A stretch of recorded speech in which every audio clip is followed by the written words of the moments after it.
Welcome to this explainer. Have you ever looked around at the physical world and just wondered why certain things dent or shatter so easily, while other objects take on impossible amounts of weight without a single scratch? Today, we're uncovering the invisible math behind the everyday destruction and resilience of the world around us. We're going to use some incredibly elegant physics to decode the rules governing everything from high fashion to heavy artillery. Think about the huge weight difference between a delicate shoe and a massive military machine.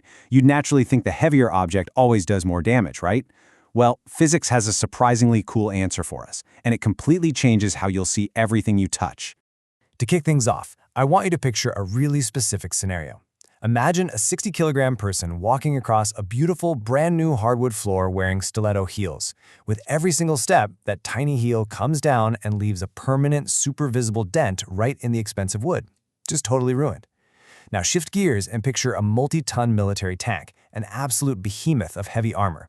Picture it rolling right over a squishy, soft swamp. Instead of sinking deep into the mud and getting hopelessly stuck, it literally just glides over the top. The fragile ground underneath is basically fine. So how is this actually possible? Why does a relatively light human cause permanent damage to a hard floor, while a gigantic metal machine just effortlessly glides over fragile, wet ground? Okay, let's dive into this. This whole paradox reveals a fundamental truth about how our universe operates. The sheer amount of force, or just the absolute weight of an object, is absolutely not the whole story. What actually matters, what literally determines whether something floats on top of a surface or violently punches right through it, is exactly where and how that force is applied. It's an invisible battle between absolute weight and the contact area it's touching. Basically, in mechanical terms, it's all about how that force is distributed. The master key to unlocking this whole mystery is a concept called pressure, which is physically analogous to what structural engineers call mechanical stress. Now, in physics, pressure isn't just, feeling stressed out at work. It's a very specific mathematical quantity. It characterizes the result of a downward force acting perpendicularly to a surface, completely relative to the area of that surface. Think of it like this. Every single object pushes against whatever it's resting on. You're pushing against the floor right now. But the true destructive power of that push isn't just your body weight, it's the relationship between your weight and the physical space it's pushing against. If you spread that push over a wide area, the impact is wonderfully softened. But if you gather all that physical force and channel it into one microscopic spot, you fundamentally change how that force interacts with the material. It instantly becomes highly destructive. And that brings us to this amazingly simple formula. Stress, often denoted by the Greek letter sigma, equals force divided by surface area, or P equals F over S. This right here is the secret code to our physical world. Let's do a quick mental exercise to see how this sliding scale actually behaves in reality. The F is your force, the literal downward push. The S is the surface area making direct contact. Since it's a fraction, if you keep the total weight exactly the same, but you drastically shrink the bottom number, the area, the resulting mechanical stress absolutely skyrockets. By dividing a totally normal amount of force by an impossibly tiny area, you create this massive, concentrated burst of pressure. It's a mathematical amplification of force that can literally tear materials apart. To really grasp the massive scale of this, we need a universal way to measure it. We use a unit called pascals, named after the brilliant French physicist Blaise Pascal. Basically, 1 single pascal equals exactly 1 newton of force spread out perfectly evenly over 1 square meter of area. When engineers or physicists are trying to figure out if a material will survive an impact, they don't just lazily look at the raw weight. No, they calculate the mechanical stress in pascals to see exactly how much violent strain that specific area is being forced to take. High pressure, the stiletto effect. Concentrating force. Let's actually apply this master key to our first example and see why a stiletto acts like a tiny weapon against your floorboards. If our 60-kilogram person was just wearing flat sneakers, their entire body weight gets evenly distributed over a pretty large surface area. The resulting stress is super low, perfectly safe for normal flooring. But because the stiletto heel surface area is incredibly small, we're talking a tiny fraction of a square inch, all 60 kilograms of that force concentrate onto one microscopic point.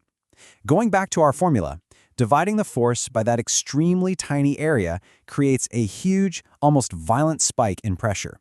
The physical stress gets so intense that it easily exceeds the structural strength of the wood's delicate molecular bonds.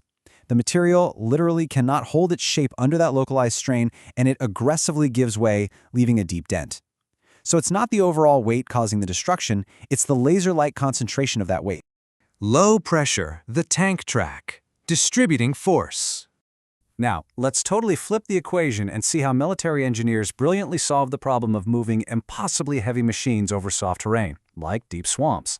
A tank can weigh tens of tons. That is a monumental amount of raw downward force. If you put that absurdly heavy machine on standard car tires, it would instantly sink straight to the chassis in soft mud. The force would be way too concentrated. But instead of small tires, a tank uses massive, continuous metal tracks. Picture those wide tracks hitting a wet swamp. By spreading out that multi-ton weight across thousands of square inches of metal, the mechanical stress on any single inch of mud drops tremendously. You're dividing a massive force by an equally massive area. The pressure drops so much that the incredibly heavy tank actually exerts less mechanical stress on the ground than our lightweight person in stilettos. That's the true magic of distributing force. It mathematically lets a steel behemoth roll over soft earth without sinking an inch. Nature and recreation. Adapting to soft ground. Of course, humanity certainly didn't invent this brilliant concept. We see this exact same math utilized in biology and in the gear we use to explore the outdoors. For instance, check out this data. Look at the stark contrast in pressure between a wolf and a hare on loose snow. A heavy hunting wolf exerts about 12,000 pascals of pressure, but the fleeing hare, only 1,200. This is a massive, life-saving evolutionary advantage. The hare exerts 10 times less mechanical stress on the delicate snow. It's not just that the hare is lighter, its anatomy evolved to naturally master our stress equation. A hare's incredibly wide paws act like natural snowshoes. By dramatically increasing the surface area of their feet, they drop the downward pressure, letting them effortlessly glide over the fragile snow crust, while the heavier predator breaks through and sinks deep into the powder. When we want to recreate this natural advantage, we build tools that purposefully manipulate the denominator of our equation. If you step into deep snow in regular winter boots, you sink instantly. But strap on some wide skis or snow shoes and you're artificially increasing your surface area to match the snow's structural limit. You massively expand the area, radically reduce the stress, and safely float above the ground. We do the exact same thing with our specialized machines, deliberately using incredibly wide tires on off-road and amphibious vehicles so they can traverse bogs and swamps without tearing up the delicate ecosystems or getting eternally stuck. The power of the point. Why knives cut? Conversely, what if we actually want to pierce, cut, or completely destroy a material? When intentional destruction is the main goal, we purposefully slide the area in our equation all the way down to near zero. Think about the tools we use to cut: medical needles, surgical scalpels, push pins, or heavy-duty construction chisels. They are all meticulously designed with microscopically thin tips or razor-thin edges. Why? Because by making the contact area incredibly small, we can generate a massive, deeply localized amount of mechanical stress with almost zero physical effort. A surgeon only applies a tiny push with their hand because the microscopic edge of the scalpel mathematically amplifies that force into immense localized stress, parting tissue perfectly. Same goes for a builder using a pinpoint steel chisel to drive straight into solid concrete. Let's take this right into your kitchen. This is exactly why a sharp knife effortlessly slices cleanly through a thick loaf of bread, while a dull spoon, pushed with the exact same amount of muscle, will just awkwardly crush and dent it.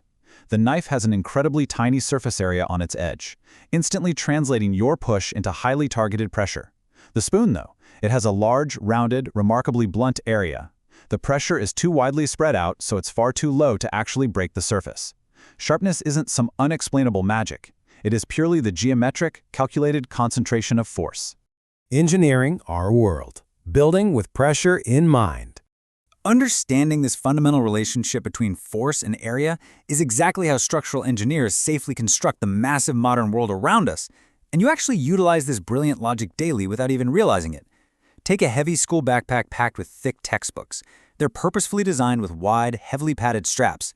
If you tried to carry 50 pounds of books with thin, narrow strings, that impossibly small area would create agonizing, highly concentrated mechanical stress biting deeply into your shoulders. The wide straps purposely increase the surface area touching your body, radically reducing the localized pressure and magically making a cumbersome load pretty comfortable and safe to carry. On a much grander scale, towering, unbelievably heavy structures like skyscrapers and bridges rely entirely on this fundamental principle. Without this critical, calculated manipulation of surface area, entire modern cities would literally sink straight into the soil under their own monumental weight.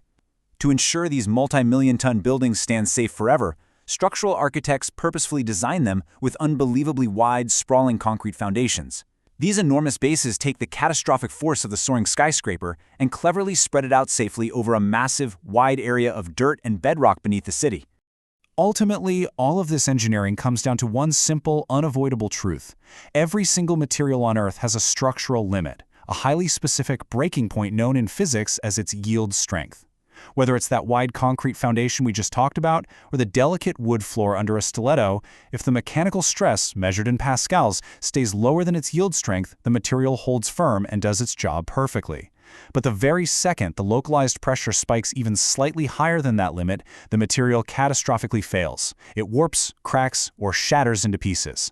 By calculating pressure using our master formula of force divided by area, engineers can perfectly predict if a surface will hold up a towering structure for a century or completely buckle under the invisible stress.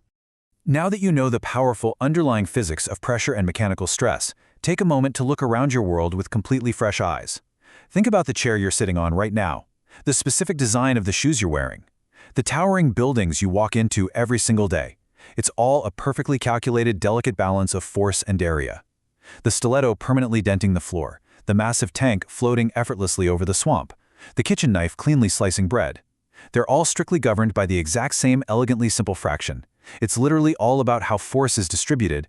So what invisible math are you stepping on right now?